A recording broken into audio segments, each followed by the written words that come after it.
Yes, you love to see it. Frank Martin is back in the gym as he prepares for a weight jump, move up in weight class to 140 pounds, following his biggest ever fight, first pro loss against Gervonta Tank Davis. Ego Weight Watchers, aka EW, where I give you a look into the fighter lifestyle, progress pictures before and after, especially when they have an upcoming fight, often imitated, never duplicated. Frank Martin, you guys see clips throughout the video. He is in the gym, he's been in the gym, and he is back training, and he looks like he's in great shape. Now, I know this is not gonna surprise a lot of you guys because Frank Martin has conducted himself very well as a pro, and I can't really recall a time where it looked like Frank Martin was fat and had a beer belly. So credit to him for maintaining discipline. We all know how it is to let yourself slide, eat more calories than you should, eat too much processed and fast food. So you got to give it up to the fighters who stay conditioned and ready despite not having an upcoming fight. Now, Frank Martin is moving up to 140 pounds. I personally like this move. A couple reasons. For one, 140 got work. Just like 135 was a blooming division, 140 has plenty of names. We're talking Liam Paro, Subriel Matias. We got El Rayo, who became a champion up there, right? Pitbull Cruz, who fought up there. Rolly, and some of those guys were PBC fighters where Frank Martin might be able to get his hands on one of these types of names in the near future. My advice is to take more or less a tune-up fight, because not only are you coming off a devastating loss, but you're also moving up in weight. So you want to have all your bearings correct. Listen, a lot of fans, they type these comments and they say, oh, Ego, no, he should just go and move up. And to be honest, I've said this in the past, I'll say it again for the new listeners. If a lot of you guys who don't know what you're talking about in this boxing game manage fighters, you would either A, get your fighter killed, or they'd have a very short shelf life and window of competition because they would be battered. Again, there's no shame testing yourself and coming up short, which is what Frank Martin did against a guy like Gervonta Davis. However, it's not advisable to, when you have no belt, you're moving up in weight, to just go in, and I know it can make for a good fight, but you got to think of the longevity of your fighter's career. You just fought one of the best fighters in the world and got knocked out. So you're not a champion, new weight class. What's the rush? Again, you could believe me or you could believe the idiotic fans in the comment section who say like, oh, you should just do. Because I did a video about Jared Big Baby Anderson, and some of you guys missed the whole point of the video. Bob Arum says that his team, Top Rank, truly didn't want Jared Anderson to fight Martin Bakole. It was a bad decision in the end because he got brutally knocked out and took bad and vicious shots. I'm not saying the best shouldn't fight the best, but you can't go from kindergarten to college, period. So the way Top Rank was moving Jared Big Baby Anderson, it doesn't make sense to just, pull off the training wheels when they're not even steady in terms of riding a bike at the pro level, and then just hope for the best.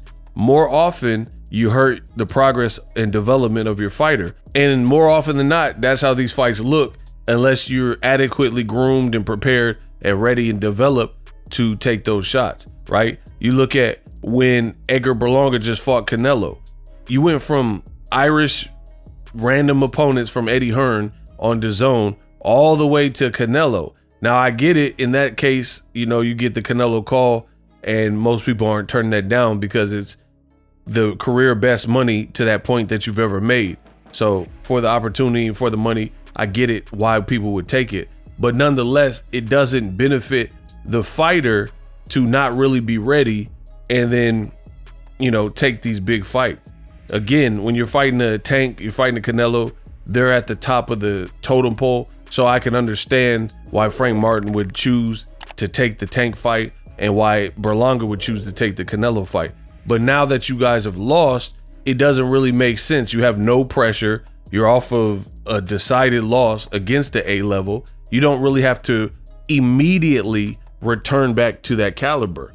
But what happens is you got fighters who are prideful and they think they're invincible, right?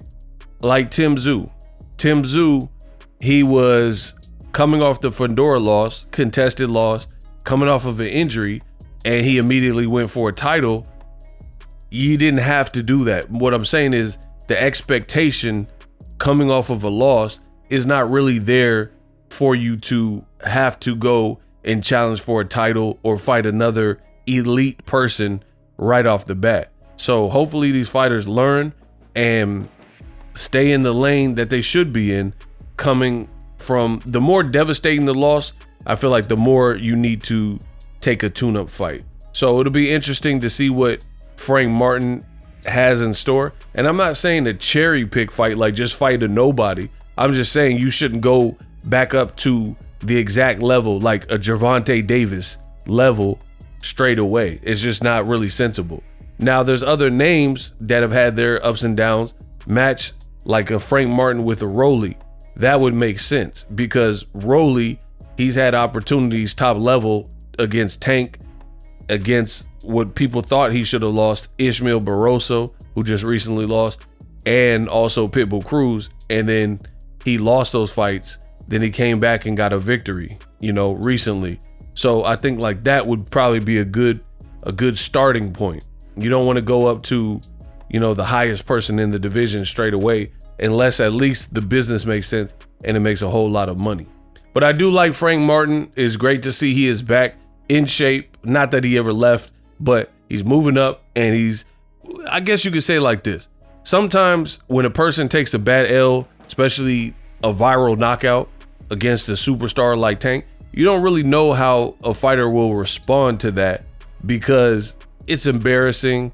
You're no longer undefeated. Some people, when that aura gets stripped away, it's like they're not the same fighter anymore. So I do like the early indications from Frank Martin that we gonna be all right.